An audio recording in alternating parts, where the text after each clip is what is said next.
Assalamualaikum warahmatullahi wabarakatuh. Pada kesempatan kali ini saya akan memberikan video yang mungkin bisa menjadikan contoh untuk ujian pemeriksaan fisik berikutnya. Oke, pada kesempatan kali ini kita langsung sikat saja. Kita perkenalkan diri terlebih dahulu. Contoh, saya Nadia Regina. Kali ini saya akan melakukan pemeriksaan fisik dari kepala sampai kaki. Oke, pertama-tama sebelum mulai ke pemeriksaan fisik, kita cuci tangan terlebih dahulu. Oke, selesai cuci tangan, lalu kita amati si pasien tersebut. Misalkan tampak, kita sebutkan ya, tampak pasien anak perempuan usia 11 tahun. Tampak pertama kita nilai permukaannya terlebih dahulu, permukaan kulit dan juga ekspresi wajahnya dan bentuk tubuhnya. Jadi datang dengan tampak sakit ringan, sakit berat, ataupun sakit sedang. Selanjutnya kita lihat bentuk tubuhnya normal atau tidak. Selanjutnya apakah ada luka-luka pada seluruh tubuh atau tidak. Apakah ada massa yang bisa terlihat saat kita periksa pertama kali atau tidak. Nanti langsung pelaporannya langsung normalnya saja. Maksudnya apa yang kita temukan saja. Contohnya tampak anak usia 11 tahun, anak perempuan, tampak sakit ringan, warna kulitnya kecoklatan, tidak tampak jejas dan juga tidak tampak massa. Oke, setelah itu kita masuk ke pemeriksaan tanda-tanda vital. Ini sebenarnya juga formalitas saja, boleh disebutkan aja jika memang ada termometer di rumah ataupun ada tensimeter ataupun mau dicek juga nggak masalah. Tapi ini saya akan melakukan pemeriksaan sebagai formalitas aja. Kita akan mengecek tanda-tanda vital terlebih dahulu. Pertama dari tekanan darah. Contoh, kita melakukan pemasangan tensimeter pada lengan pasien. Selanjutnya sambil tekanan darah, kita melakukan juga pengukuran suhu. Contoh misalkan ada termometer, kita lakukan pemeriksaan suhu di ketiak pasien. Sambil menunggu pemeriksaan suhu selesai dan pemeriksaan tensi selesai, kita periksa frekuensi nafas pasien. Jadi kita hitung dalam 1 menit, boleh sedia stopwatch atau jam. Kita dalam 1 menit berapa kali dada pasien ini mengembang. Oke, untuk normalnya untuk dewasa itu 15-20 kali per menit, jika anak dari 20-30 kali per menit. Oke, contoh pernafasannya frekuensinya normal 25 kali per menit. Selanjutnya setelah selesai melakukan pemeriksaan tekanan darah dan juga pemeriksaan suhu, kita lakukan pemeriksaan nadi di arteri pasien. Kita hitung per menit, boleh sediakan stopwatch juga ataupun jam. Dalam 1 menit berapa kali denyut nadinya berdetak. Dengan angka normalnya itu 60-100 kali. Oke, contoh nadi pasien normal 80 kali per menit. Oke, suhu pasien juga normal 36,8 derajat Celcius. Oke, selesai melakukan pemeriksaan tanda-tanda vital, kita masuk ke pemeriksaan head to toe. Pertama kali, dari tadi sudah keseluruhan tampak permukaan kulitnya, kita sudah lihat pasien kulitnya kecoklatan, tidak ada kulit kuning, tidak ada kulit kepucatan, lalu tidak ada massa, tidak ada jejas di tubuh pasien. Selanjutnya kita langsung ke pemeriksaan kepala.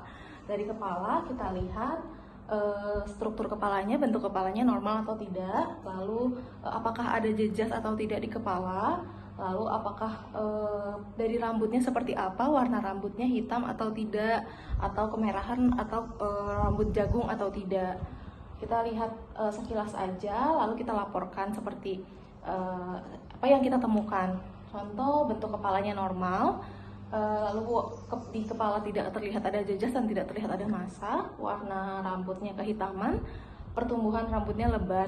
Oke, selesai dari kepala. Selanjutnya kita ke pemeriksaan wajah. Dari wajah kita pertama melihat ke mata terlebih dahulu. Oke, kita lanjut ke pemeriksaan mata. Pertama-tama kita lihat terlebih dahulu. Kita siapkan senter aja, boleh HP, boleh senter apapun. Kita pertama lihat dari permukaan mata. Bentuk bola matanya normal.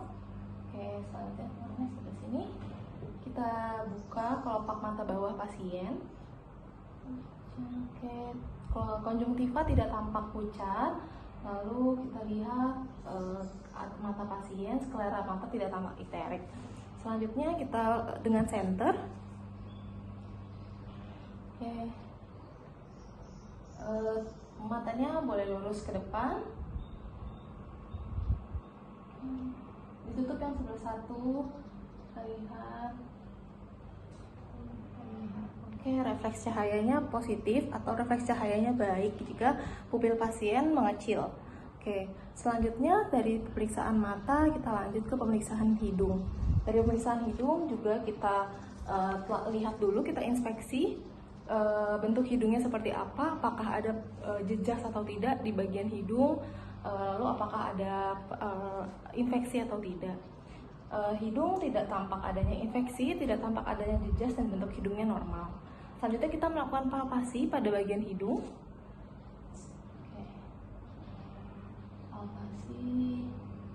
Palpasi dari daerah dahi, kita turunkan ke hidung, ke pipi. Oke, dinilai apakah ada nyeri atau tidak. Oke, setelah selesai palpasi pada hidung, kita lakukan pada mulut, pemeriksaan pada mulut.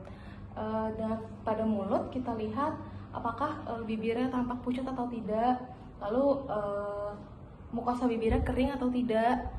Secara kasat mata kita lihat dan kita laporkan bibir tidak tampak pucat dan mukosa bibirnya tampak lembab. Oke, itu yang kita temukan di pasien. Selanjutnya kita langsung ke pemeriksaan telinga.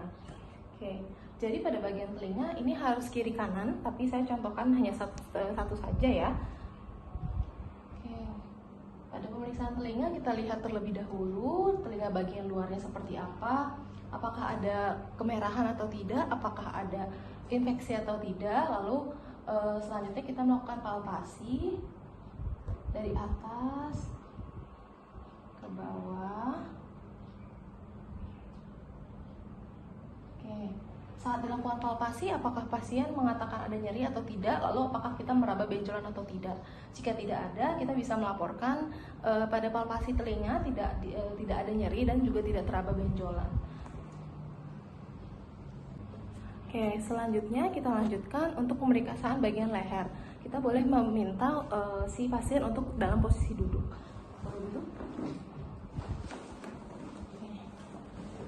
Oke. Jadi ini boleh dilakukan dari bagian belakang pasien. Idealnya sih sebenarnya dari belakang pasien ya, karena lebih enak untuk perabaannya. Tapi karena ini kondisinya bentuk tidak memungkinkan, jadi dari depan nggak masalah. Oke, pertama dari pemeriksaan leher kita lihat juga bentuk lehernya seperti apa, apakah ada luka-luka atau tidak, apakah ada benjolan atau tidak. Lalu selanjutnya kita lakukan palpasi. Palpasi dari bagian sini.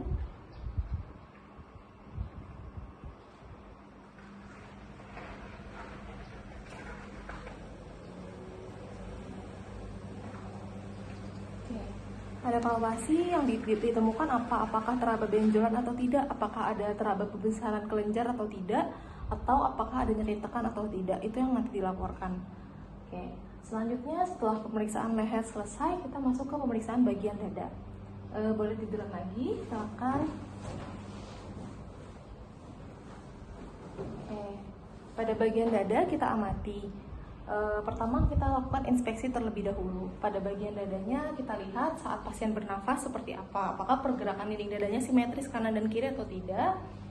Oke, selanjutnya apakah pada celah-celah tulang iganya terlihat atau tidak. Jika pada beberapa pasien yang mungkin kurus posturnya itu memang bisa terlihat. Oke. Selanjutnya yang dilaporkan adalah pada saat pasien bernafas, pergerakan dinding dada kanan dan kiri simetris. Oke, selanjutnya boleh idealnya ini adalah membuka pakaian ya, tapi karena tidak memungkinkan itu nggak masalah. Jadi kalau misalkan ada yang mungkin nanti orang percobaannya laki-laki boleh buka pakaian, tapi kalau misalkan tidak ada tuh tidak masalah.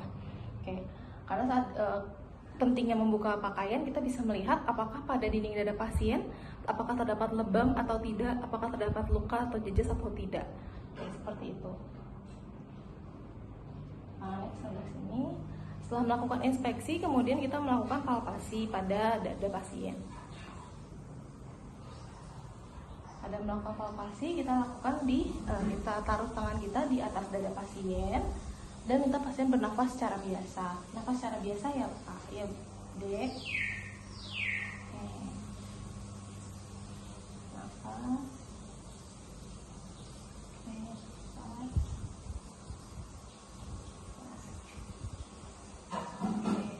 Yang kita laporkan adalah pada saat pasien bernafas secara biasa, apakah yang kita raba pengembangan dadanya itu simetris atau tidak. Jika pada yang kita rasakan simetris, maka kita bisa bilang pada saat dipalpasi perkembangan dada kedua pasien kanan dan kiri ini simetris. Selanjutnya kita lanjut ke pemeriksaan perkusi. Untuk perkusi kita boleh lakukan di bagian dada pasien. Jadi kita melakukan perkusi dengan menggunakan jari tangan kanan, jari tengah tangan kanan, kita ketuk di jari tengah di tangan kiri. Pertama-tama kita tempatkan dulu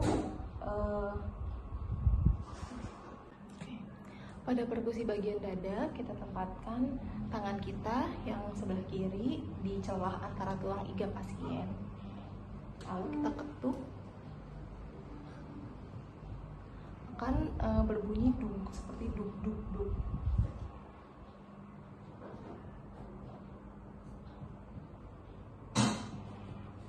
Jangan lupa karena paru-paru yang kita miliki ini ada 2, jadi kita harus melakukannya kanan dan kiri.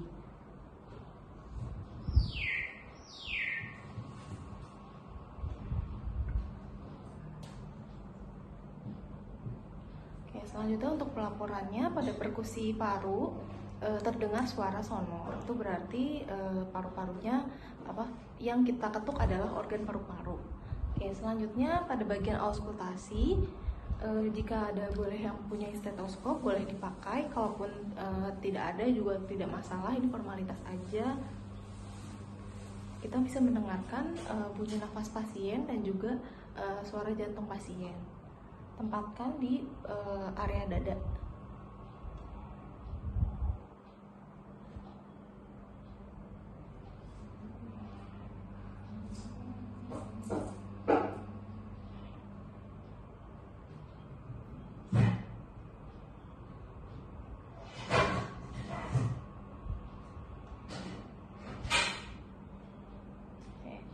Kembali lagi karena pasien paru-paru pasien kanan dan kiri, jadi untuk melakukan mengecek bunyi nafas kita lakukan di kedua permukaan dada, dan jika mendengar suara jantung kita bisa mendengar di bagian sebelah kiri ataupun di bagian tengah dada pasien. Untuk pelaporannya, suara nafas terdengar normal dan suara jantungnya reguler dan normal. Selanjutnya kita lanjutkan untuk pemeriksaan bagian perut. Sekarang pertama kita lakukan inspeksi terlebih dahulu. Kita lihat permukaan perut pasien bagaimana.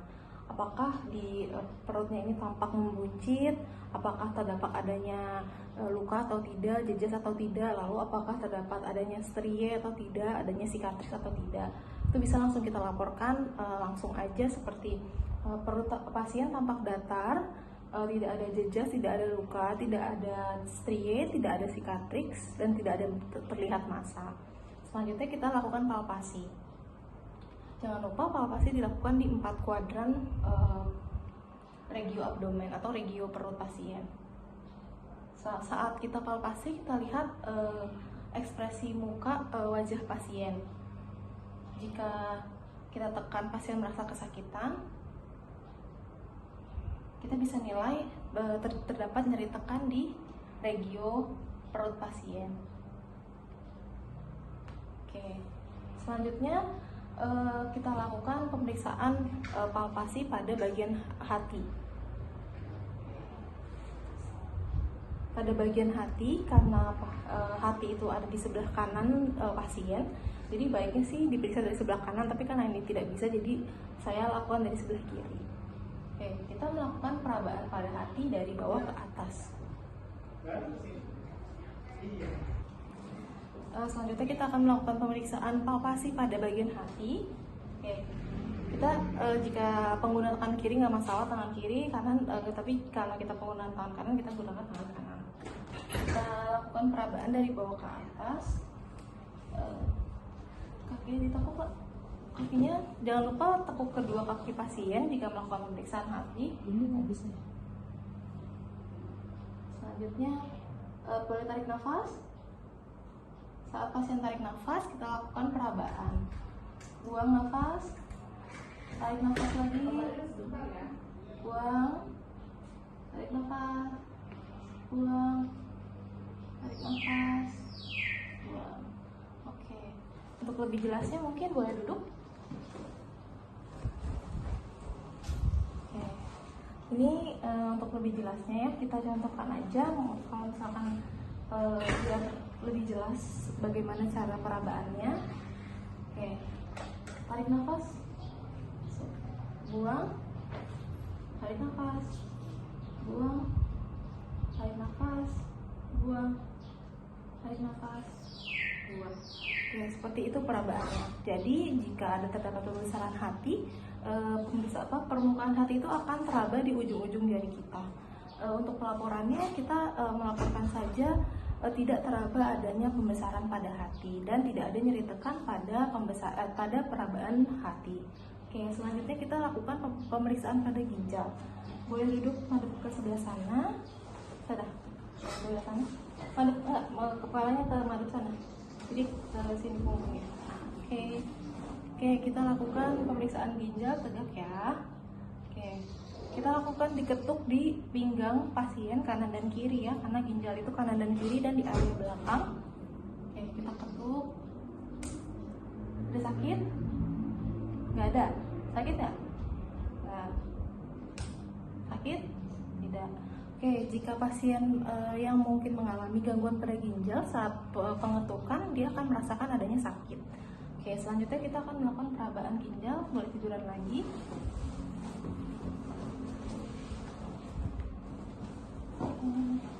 Untuk perabaan ginjal kita lakukan sambil tiduran. Ini juga karena ginjal kanan dan kiri, jadi kita melakukannya kanan dan kiri. Untuk tangan kanan di atas, tangan kiri di bawah. Oke, nanti yang akan meraba ini yang bawah. Jika terdapat pembesaran ginjal, tangan sebelah kiri kita yang akan meraba pembesaran ginjal tersebut.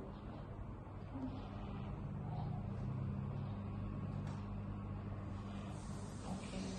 Kita lihat ekspresi wajah pasien.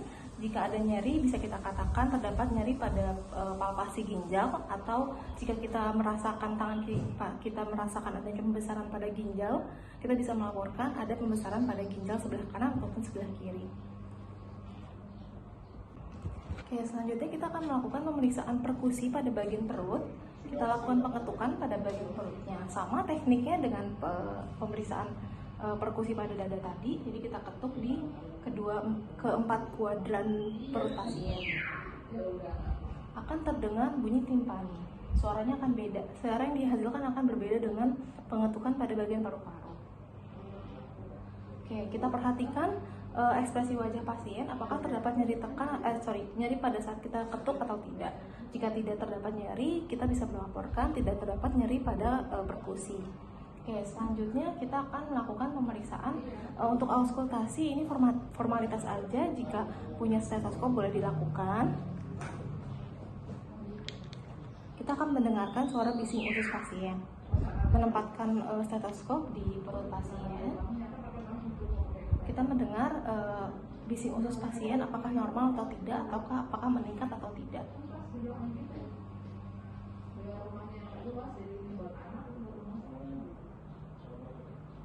Bising usus pasien terdengar, bising ususnya normal. Oke. Selanjutnya untuk pemeriksaan tangan dan kaki, boleh duduk.